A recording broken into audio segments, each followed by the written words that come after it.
Good morning, everybody. Jeremy and Joe, we are going through it. We're doing the autopsy on the game, on the season, and you can join us at 803-0550 as we talk to Paul. Paul, good morning. Good morning, guys. All right. It wasn't your usual 100 out of 100 chipper. It's a little bit of you're 85 out of 100 chipper. Well, part of it is I was up writing until 4 a.m. Ah, there you go. There you go. Haven't had a lot of sleep, so. Well, Paul, on the one hand, I think you've got a lot of Sabres fans that are really happy to have had the experience and to force Game 7 and get to overtime and, the drama, all of it, all the things you watch sports for. And, they come out on the wrong end of it, so the season ends. We get to locker clean out. We'll get to hear from the coach, from the GM, from the players. But when you look at last night's game, how much of it do you feel like missed opportunity? Like it was there for them and they didn't finish it. Yeah, it was. And as I keep telling everybody, because I'll never forget it. The late John Muckler had told me that the playoffs are a process, and the process has begun for the Sabres, and they got some very valuable experience moving forward. They now know what to expect in the playoffs and what they're about, and what they'll need to work on to try to get to the next level of the playoffs. And it just amazes me that Montreal's two game sevens are they've gotten severely outplayed in both of them and somehow found ways to win and advance. Tampa was just like Buffalo, all over them. Yeah. Tampa outshot him 29-9 and still lost by a goal by Newhook. And Buffalo had over 90 shot attempts. And Lindy Ruff did comment, and it is true, many of their great opportunities they had went over the net or wide of the net. He had commented to him, and he thought in the third period they actually got better with that. But, there was just so many chances to win this hockey game. And, Tampa has guys that can score goals. They got Kucherov. They got Point. We know everybody that they have.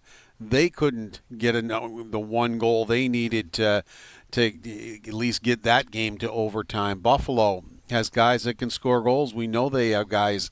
They scored 9 of the last 12 goals of this series and still couldn't win. And at the end of the day, though, you won the first game at home and then lost 3 in a row at home. You went 1-4 in the series at home, and in the playoffs, you only won 2 out of 7 at home, and that cost them dearly. That they just couldn't win on their own ice, and so that plus they got a call that just was ridiculous. It was right in front of me. I saw the puck the whole time. The puck was never frozen. It was sitting behind the goaltender the whole time. And the referee had the same look I had. Although his look is a little lower than mine. Why he got too excited and blew the whistle, maybe anticipating the puck was going to get covered or whatever, and made the mistake. But it definitely was a mistake. Now, sure, there's still half the period to go. Montreal, because now that changes the game, what happens. But Buffalo's very good at defending 1-goal leads. They're also pretty good when the other team pulls its goaltender, of finding the open net to score. But sure, Montreal could have maybe pulled their goalie and tied it, but at least you would have liked to seen them have to do it. And that call cost the Sabres getting the lead in the hockey game. Yeah, Paul, that play, the angle from inside the net, you don't see the puck until Greenway hits Dobes in. I was assuming that. But they had blown the whistle there. But if they had not blown the whistle, would that not have just been overturned immediately after? Greenway shoves the goal. The only reason the puck comes free. He doesn't shove the goalie, he shoves the puck. The goalie didn't go back into the net. Right. You're allowed to dig at the puck. and he pushed the puck. He didn't push the goalie. Yeah. So I'm thinking, it probably would have counted. Of course, in this league, who knows? Well, right. And either way, like, I think the mistake here, I don't think anybody's disputing that it was a quick whistle. Like, whether what comes after doesn't even matter because we never got to find out, right? Like, Right, exactly. And I think, didn't even Lindy say this? That, like, you can always take a look at it. Like, the league is built on, we have replay review, and we can figure this out later. Don't blow the whistle in half a second. Yeah, and it's kind of like the NFL. They'll let plays just end. They'll let the them go. play end. Yeah. Let it go, Or, and then let's figure it out after the play's over. Right.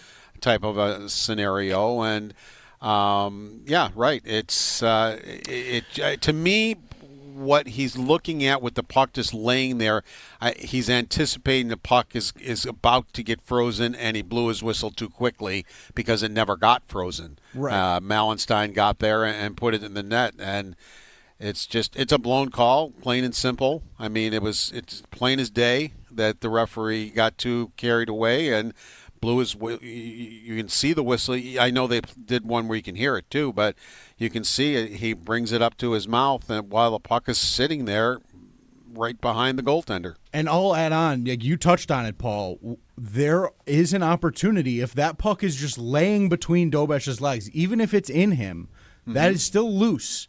And Right. that is still an available puck, and that is my point about Greenway poking it. Right. Like that is his right in that spot. If it's sitting there and he can see it laying on the ice, available, he is allowed to fight for it. Yeah, and if he pokes and puts the goaltender in the puck in the net or whatever, that's different because he put the goaltender in the net. But he didn't move the goaltender. Yeah, he lifts. If anything, all he does is lifting the pad up as he pokes that puck through, and that was my whole point about it too. I think absolutely. it was a quick whistle and it cost them the whole thing. Absolutely. Yep. Otherwise, Paul, how much you said like the Montreal finds ways to win, like somehow. How much of the somehow in this game to you was Dobes overall? Like I thought we talked about this earlier that he was having trouble tracking pucks in the first couple of periods, but he certainly made big saves along the way for them. Yeah, and well, the goalie was telling me too, and he's right. I mean, Dobes had no idea where that puck was, and that's not the first time we saw that, where he had no idea where the puck was. He was having trouble, even though he was making the saves, he was having trouble tracking a little bit and not knowing where pucks are, and he had no idea that puck was sitting behind him. But still, it was whether he had to swim around, whether he had to make great saves. You Tage Thompson in overtime. I would rather Tage Thompson with the shot he's got coming down that right side through the circle, shoot it. Forget about the toe drag because he toe dragged it. He lost the puck, got it back, but by the time he got it back, he was in too close. And he really had nothing to go with there other than putting it in Dobes' pads. Why not? You're coming down. You got a wide open chance through the circle. Why not just let it rip? Yeah, he kind of made the worst choice possible because I think he could have absolutely just let it rip. He's got an open shot, and he's Tage Thompson. And also, Paul, like if he throws that pass across before he does the toe drag, like Benson is there. I'm not sure Benson scores. He's not the best shooter on the team, but Dobes is anticipating Tage to shoot, and if he did get the pass through, you would have had him with a great opportunity as well. It feels like he might have picked the worst thing he could have done. Yeah, I agree, but again, it just I don't know if it's just Montreal's time or whatever, but it's just two series in a row where they totally got outplayed, and the shot attempts were 91 to 59. Right. 91. Dahlin had 8 shots blocked. I mean, between Tuck, Dahlin, and Thompson, they combined for 15 shots and scored once. And Dahlin, in addition to that, had 8 attempts blocked. Mm-hmm. Paul Hamilton. Paul, you mentioned Tuck. How should Sabres fans feel about Alex Tuck today? I think he played well, too. I mean, he for 2 games, he just could not get the puck by the goaltender. He got snake bitten in those last 2 games. I think he gave it everything he had. I didn't really have a problem with his game in either game. And he just, he was just another one of the Sabres that couldn't push a puck past Dobes. Now, other Sabres were able to do it in Game 6. I mean, he had 2 breakaways that I can remember, one coming out of the penalty box, and Dobes just made great saves on him. And I thought he skated well in these last 2 games, and did show up for him and competed hard, but he just could not get a puck to cross the goal line and get to the back of the net. Paul Hamilton with us. As we work through the moments too, Paul, like on the last goal, before we even get to Luukkonen, how big a problem should everybody have with just the sequence at the blue line that turns the puck over? I mean, really, I think you could probably blame both, right? Dahlin and Thompson? Absolutely. I think you're right, yes. They both kind of fumbled around with the puck and didn't get it in deep. Now, I will say the turnover, Montreal wound up with the puck halfway into their zone. So they had a long way to come up ice. It wasn't like it turned into a breakaway immediately on a turnover. And they looked to be in pretty good shape with Montreal coming up the ice. But we all saw what happened. On goaltending, Paul, it was it would be fair to say it was a battle for the Sabres to try and figure out who was going to be in net. It went from the rotation they felt good about to maybe a rotation that they were just grasping for anybody to give them some confidence. And Luukkonen had a great first period, not tested much in the second and the third, but the goal that goes in is the one that is going to be remembered. So what do you think it means for him in that spot? Yeah, well, the goal that goes in, when I watched the replay from the front and Newhook talked about, the puck stood up and it wound up being a knuckle puck, and Luukkonen looks like he has it, and then all of a sudden the puck dips. And the way it dipped, I thought, did that hit Evans? It didn't. Mm-hmm. But it dipped because Newhook actually, listening to his interview, as he went to shoot the puck stood up. So it turns into what the goalie likes to call the knuckle puck, and it took a dip down on him. And personally, I would not blame that on him when you get a dip like that. I mean, you're playing the shot one way, and now it dips down on you, and again, just another circumstance where Montreal gets kind of a break. I mean, if he just shoots that puck, it looks like Luukkonen's going to be right on it, but once the puck stands up and it doesn't become a shot, it becomes a flutter. Well, it's as I said, you got the dip on it. You got a dip like it looked like it got tipped, but it did not get tipped. How'd you feel like they played in overtime overall? We were talking about this a little bit earlier, that they were so good in the second and the third period. They were pushing and pushing. And I don't know, did you feel like they let their foot off the gas a little bit in overtime? Didn't it look a little more even to you? They might have wanted to be a little more careful. They did outshoot them 6-3. So they just might have were trying to be a little more careful that you don't want to make the big mistake. I mean, again, Game 7 overtime, how many of the guys sitting on the Buffalo bench have been through that?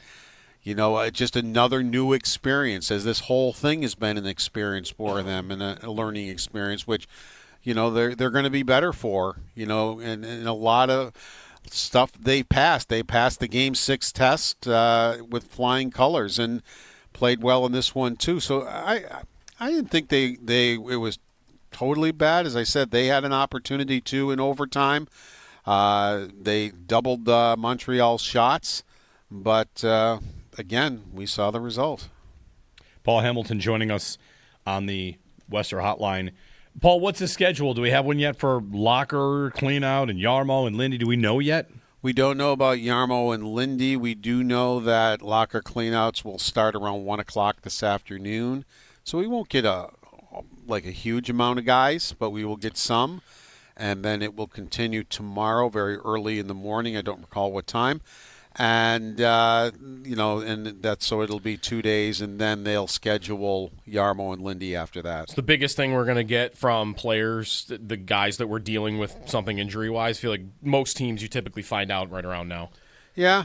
Some of them will want to say. Some of them won't want to say. It just depends on the player, to what how they feel about it and what they want to say about it. So, we'll see as we go through the players here. The one guy I think like we kind of will know had something is Power, right, Paul? Like, because I mean, Lindy even said it, right? Like Metza was in the lineup the last 2 games because they weren't sure if he'd be able to make it through the game.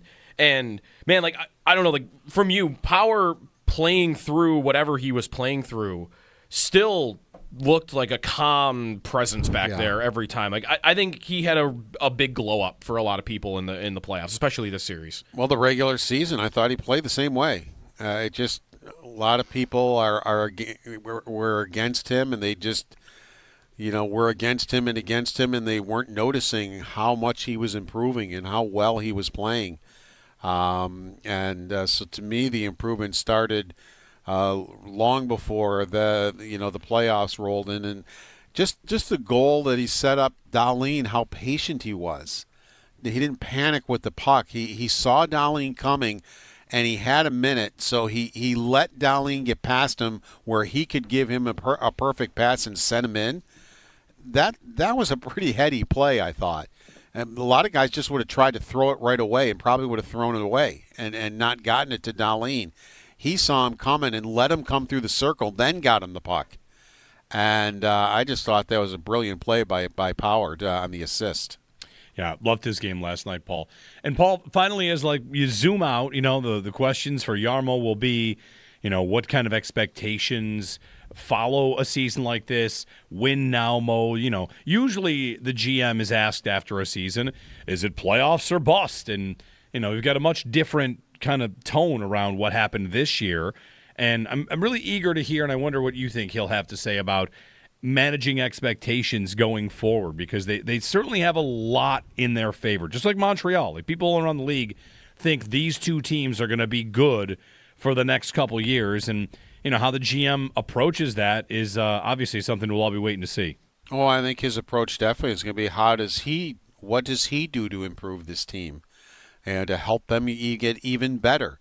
They've taken the leap. Now, he's going to be looking at how do we take the next leap?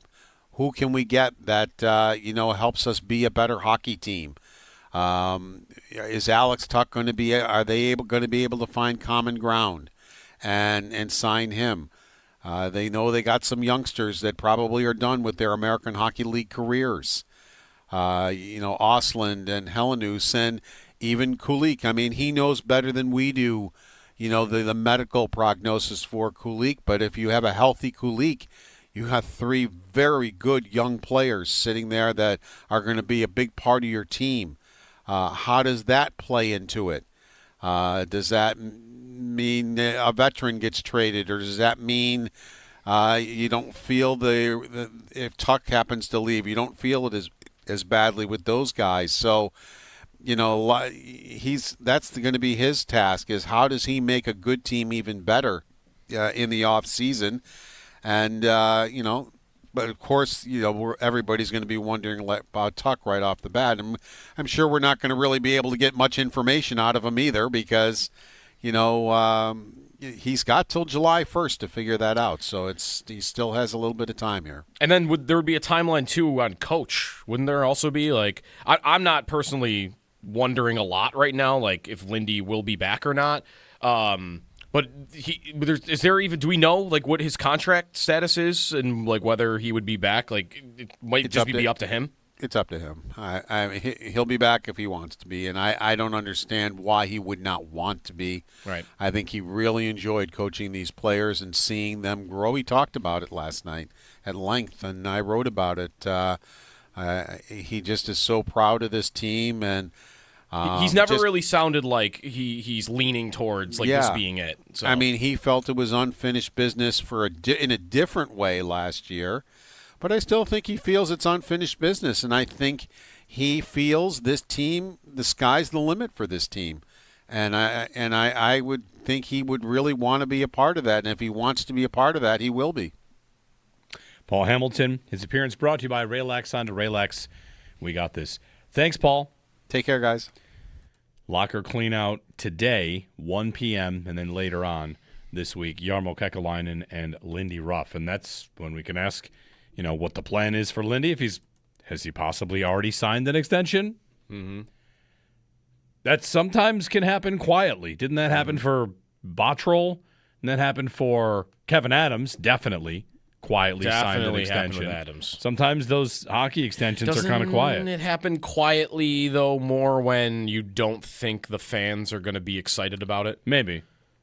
Because you'd want people would be very happy with Lindy being back on an extension. So that one I feel like you wouldn't really feel the need to keep quiet.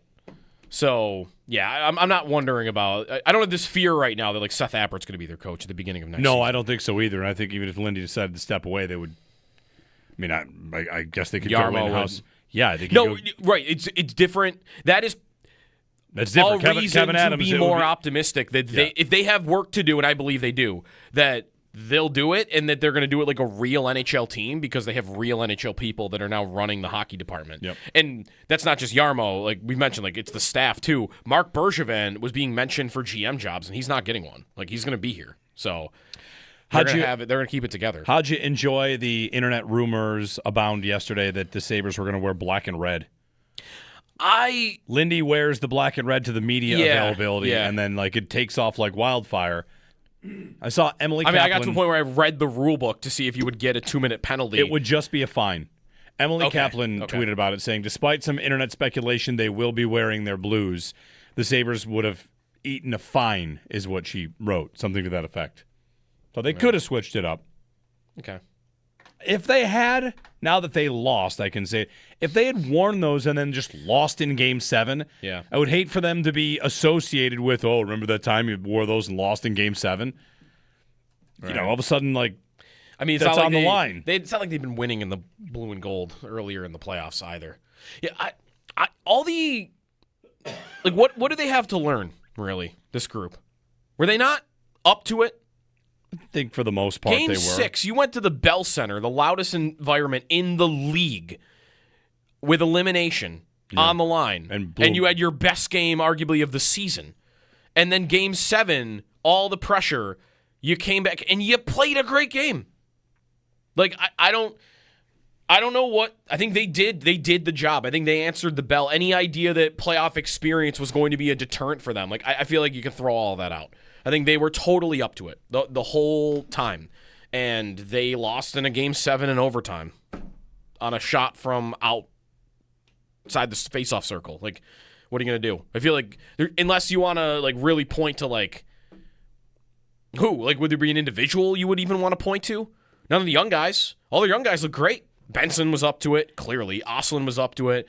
Helenius was up to it. Power was up to it. Dahlin was up to it. Like, other than maybe Tage, and again, he's kind of a tricky one here because he had 15 points. A lot of points. So I don't know who the guy is that it would be the goalie, I guess, right? It would be like who wasn't up to the moment. They all kind of were. Maybe that's part of what makes it even tougher today is it between games 6 and into 7, were they starting to, you know, you're going up and down with how well you're playing if you're in form. And I thought it started to look like they were finding another level to their game. Yeah. Power playing so well. Helenius being in the lineup. Helenius in the lineup. Yeah. I mean, was Oslin close to coming back? We might find that out. Yeah. I thought Norris looked really good late in this series. Me too. After, he was a guy that was injured in the Boston series. We wondered if he could hold up to playoff hockey. And maybe Montreal, maybe this series was one of the lighter series you'd ever get for, like, physical contact and getting beaten up. So if you wanted to try to make that point about some of these players you wondered about, of course they could flourish in this type of series. But I thought they were ascending. They were on the way up and get clipped. Get to your phone calls, 803-0550. Bills open OTAs today. Mm-hmm. Joe Brady meets with the media. You'll hear from the Bills head coach, Joe Brady, and also some players as well. So OTAs begin today for the Bills. Hockey season ends. Football season begins. It's poetic in some way. Jeremy and Joe here on WGR.